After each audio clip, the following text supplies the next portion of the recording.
Assalamualaikum warahmatullahi wabarakatuh. Om Swastiastu dan selamat pagi. Anak, hari ini kita akan belajar tema 2, subtema 2, pentingnya udara bersih bagi pernapasan. Pembelajaran 1, 2, dan 3. Sebelum kita mulai pelajaran, marilah kita berdoa sesuai dengan agama kita masing-masing. Berdoa dimulai. Berdoa selesai.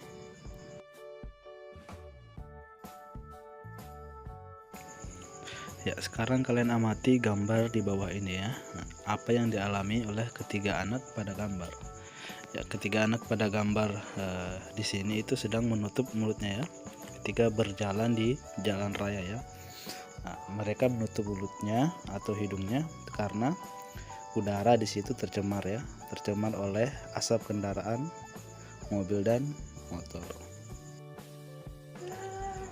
Nah, sekarang kalian bandingkan dengan gambar ini ya.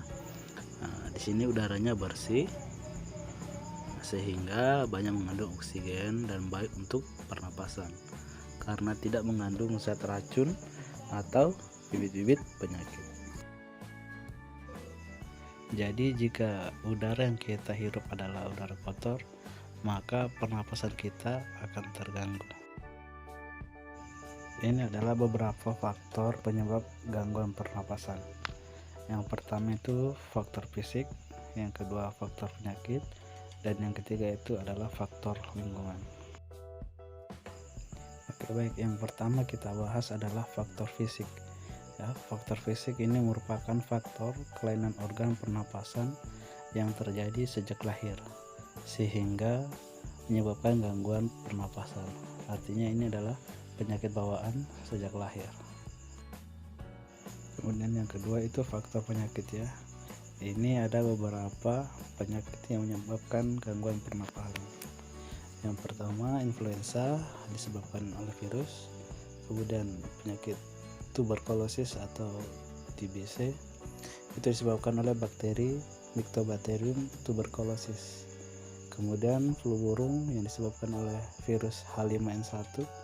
Kemudian ada bronkitis atau peradangan pada bronkus karena virus. Kemudian ada pneumonia. Nah, ini adalah radang paru-paru yang disebabkan oleh bakteri Diplococcus pneumoniae. Nah, kemudian ada COVID-19 ya, yang disebabkan oleh virus. Kemudian ada asma disebabkan oleh penyempitan saluran pernapasan. Yang terakhir itu kanker paru-paru. Itu adanya pertumbuhan sel yang tidak terkendali dalam paru-paru. Kemudian ada faktor lingkungan ya. Ini karena adanya asap kendaraan, asap pabrik, dan asap rokok yang dapat mencemari udara. Udara tercemar menyebabkan ketersediaan oksigen menipis sehingga kita merasa sesak saat kita bernapas. Nah, ini adalah pelajaran yang lalu ya. Sebuah teks mengandung beragam informasi, dan untuk mendapatkan informasi penting, kita juga dapat membuat pengelompokan untuk setiap pertanyaan. Nah, jadi jika kita ingin menarik informasi dalam sebuah tes, ya, kita gunakan kata tanya ini ya. Yang pertama itu apa, menunjukkan penjelasan mengenai suatu hal atau benda. Kemudian di mana, menunjukkan penjelasan tempat. Dan kapan, menunjukkan penjelasan kartu. Siapa, menunjukkan nama orang, jabatan, atau pekerjaan. Mengapa, menunjukkan alasan atau sebab dalam suatu cerita. Dan bagaimana, menunjukkan keterangan, cara atau proses atau penjelasan ciri-ciri. Berapa, menunjukkan jumlah atau banyaknya benda. Nah, untuk contohnya ini ada teks ya, ini kalian baca. Nah, sebelumnya video ini di stop dulu ya atau di pause. Oke, sekarang kalian pause dan baca teksnya. Nah, sekarang kita coba menarik informasi dari teks bacaan ini ya. Yang pertama kita gunakan kata tanya apa ya. Pertanyaannya, apa alat pernapasan ikan? Jawabannya, alat pernapasan ikan adalah insang. Ini didapat dari teks ya. Nah, ini jawabannya. Kemudian ada kata tanya, di mana ya. Pertanyaannya, di mana tempat hidup ikan? Jawabannya adalah ikan hidup di air ya. Nah, kita gunakan lagi kata di mana ya. Nah, jadi bebas, tidak harus semua kriteria kata tanya tadi itu dipakai. Jadi disesuaikan dengan kebutuhan. Oke. Di mana? Di mana terjadinya pertukaran oksigen dan karbon dioksida pada ikan? Jawabannya adalah terjadinya pertukaran oksigen dan karbon dioksida pada ikan adalah di insang.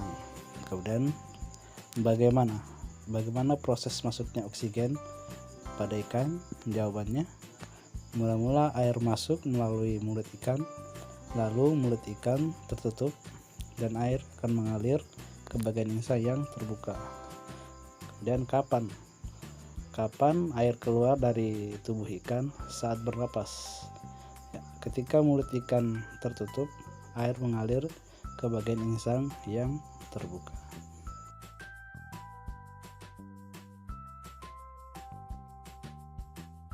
Oke, baik, di sini ada gambar kakek Husin ya. Kakek Husin adalah salah satu pengidap asma. Jika udara sedang dingin, beliau akan kesulitan bernapas. Kakek Husin biasanya akan segera menyemprotkan obat ke dalam tenggorokannya agar dapat kembali bernapas dengan lega. Organ pernapasan manusia dapat terserang penyakit. Terdapat beberapa penyakit yang berasal dari dalam tubuh maupun di luar tubuh ya. Nah, salah satunya yang kita akan bahas adalah asma ya. Asma adalah penyumbatan saluran pernapasan yang disebabkan oleh alergi seperti debu, udara dingin, rambut, bulu, atau kelelahan. Kemudian gejalanya yaitu dada terasa sesak, batuk, napas terasa berat, dan napas berbunyi. Kemudian pengobatan yang dapat dilakukan dengan memberikan inhaler. Alat tersebut berfungsi untuk memasukkan obat ke dalam saluran pernapasan secara langsung dengan cara diisap melalui mulut. Oke, kemudian kalian perhatikan gambar ini ya. Ini ada saluran pernapasan yang normal ya. Kemudian ada saluran pernapasan yang asma ya, yang tidak normal. Nah, di sini kelihatan ada penyempitan ya di saluran pernapasan. Jadi untuk menyembuhkannya biasanya pakai alat namanya inhaler ya, yang seperti ditunjuk di gambar ini ya. Nah, ini adalah inhaler. Nah, sekarang kalian perhatikan gambar ini ya.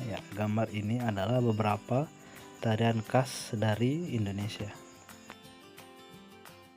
Nah, coba sekarang kalian perhatikan ya. Hampir semua tarian Nusantara menggunakan properti.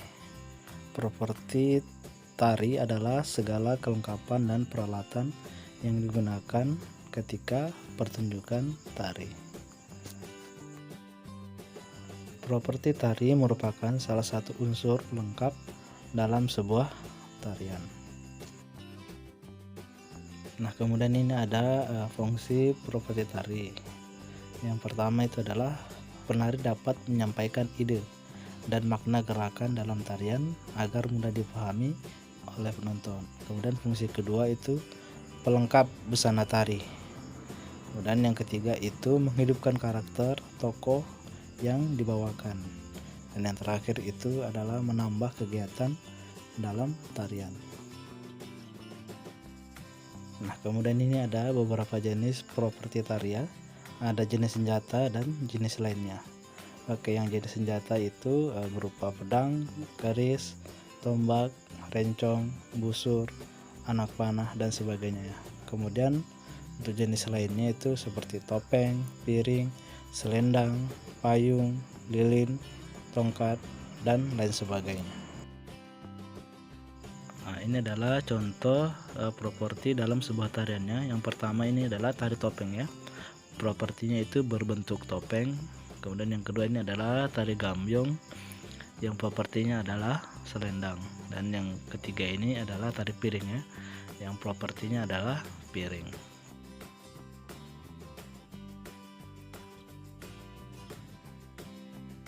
Nah, sekarang kalian perhatikan gambar ini ya. Ya, ini adalah gambar orang sedang bergotong royong atau kerja bakti ya. gotong royong ini merupakan salah satu bentuk tanggung jawab kita terhadap di lingkungan sekitar ya, atau di lingkungan masyarakat tempat tinggal kita. Nah, sekarang Pak Guru bertanya ya, masih ingatkah kalian tentang pengertian dari hak, kewajiban, dan tanggung jawab? Nah, kemudian ini adalah perbedaan sekaligus pengertian dari hak, kewajiban, dan tanggung jawab. Oke, yang pertama hak ya. Hak adalah sesuatu yang dimiliki manusia sejak lahir. Jadi artinya hak itu sudah melekat pada manusia sejak ia lahir ya. Kemudian ada kewajiban, adalah sesuatu yang harus dilaksanakan setiap orang. Kemudian ada tanggung jawab. Tanggung jawab adalah sikap dan perilaku seseorang untuk melaksanakan tugas dan kewajibannya ya. Itu adalah tanggung jawab. Hak, kewajiban, dan tanggung jawab merupakan tiga hal yang berbeda tetapi saling berkaitan satu sama lain. Nah, sekarang Bapak berikan contoh ya keterkaitan antara hak, kewajiban, dan tanggung jawab. Nah, contohnya kalian sebagai siswa memiliki kewajiban untuk belajar. Nah, hak kalian adalah mendapatkan ilmu dan mendapatkan nilai atau ijazah ketika sudah tamat. Nah, tanggung jawabnya adalah kalian harus bersekolah dan taat dan patuh terhadap guru. Hak dan kewajiban tersebut harus dilaksanakan secara bertanggung jawab oleh pihak yang bersangkutan. Orang yang tidak melaksanakan hak dan kewajibannya dapat dikatakan sebagai orang yang tidak bertanggung jawab. Nah, kemudian ini adalah hak kita sebagai warga masyarakat. Yang pertama itu kita mendapatkan perlindungan hukum. Yang kedua mendapatkan pekerjaan dan penghidupan layak. Kemudian menikmati lingkungan bersih, hidup tenang dan damai, bebas memilih, memeluk, dan menjalankan agama, kemudian berpendapat dan bernegosiasi, dan yang terakhir adalah mengembangkan kebudayaan daerah, dan masih banyak hak-hak yang lainnya. Nah, jika tadi adalah hak ya, sekarang adalah kewajiban kita sebagai warga masyarakat. Yang pertama itu adalah mematuhi aturan atau norma yang berlaku dalam masyarakat. Kemudian yang kedua menjaga ketenangan dan ketertiban lingkungan masyarakat. Yang ketiga itu mengikuti kegiatan yang ada di lingkungan RT, RW, atau desa setempat.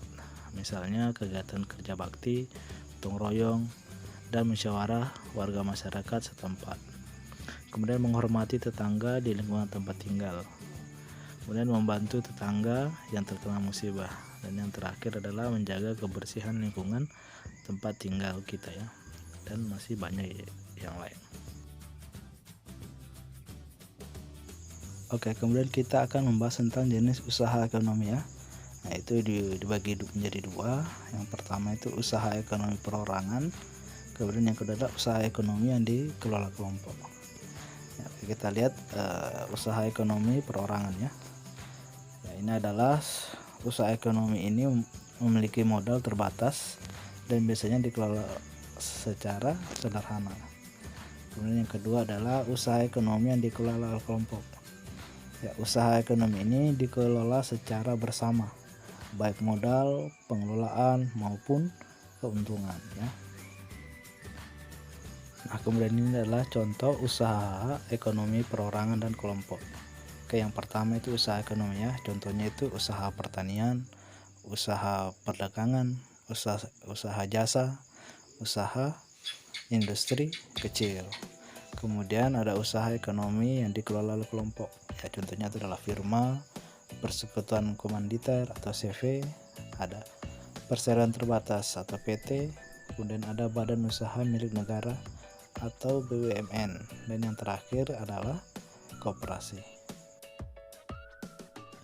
Oke, secara khusus kita akan bahas satu persatu usaha ekonomi yang dikelola kelompok. Yang pertama itu adalah firma ya. Nah, firma ini adalah perusahaan yang didirikan paling sedikit 2 orang ya, dan setiap anggota memiliki hak melakukan tindakan. Kemudian ada persekutuan komanditer atau CV ya. Nah, Ini adalah usaha yang memiliki dua macam anggota, yaitu anggota aktif dan pasif.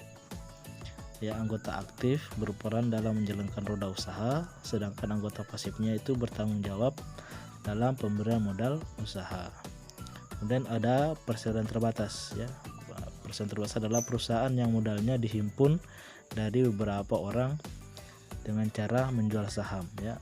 Saham ini dapat diartikan sebagai bukti kepemilikan suatu perusahaan atas penyetoran modal.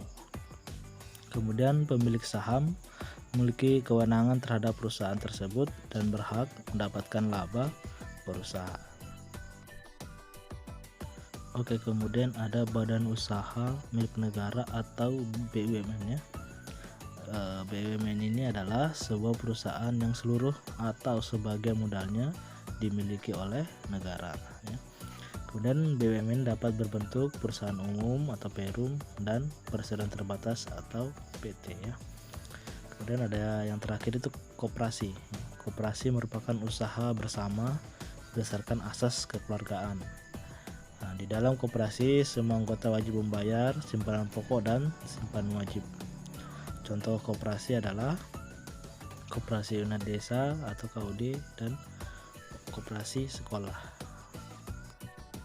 Nah, kemudian ini adalah bentuk-bentuk koperasi, ya. Nah, yang pertama itu koperasi konsumsi. Ya, adalah usaha bersama yang menyediakan berbagai barang konsumsi untuk memenuhi kebutuhan sehari-hari. Kemudian ada koperasi simpan pinjam, yaitu usaha bersama yang menyediakan layanan simpan dan pinjam. Kemudian ada koperasi produksi, yaitu usaha bersama yang menyediakan bahan baku, produksi, dan menyalurkan hasil produksi anggotanya. Koperasi ini beranggotakan para produsen atau pengusaha.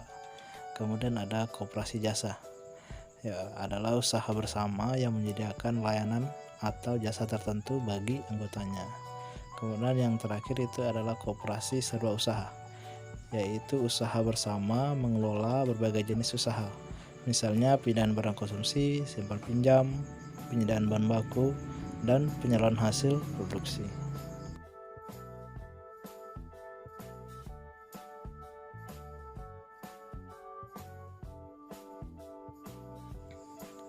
Kemudian batas kumpul tugas itu hari Sabtu tanggal 28 Agustus 2021. Oke anak, demikianlah pembelajaran kita hari ini. Kurang dan lebihnya mohon dimaafkan. Assalamualaikum warahmatullahi wabarakatuh. Om Swastiastu dan selamat pagi.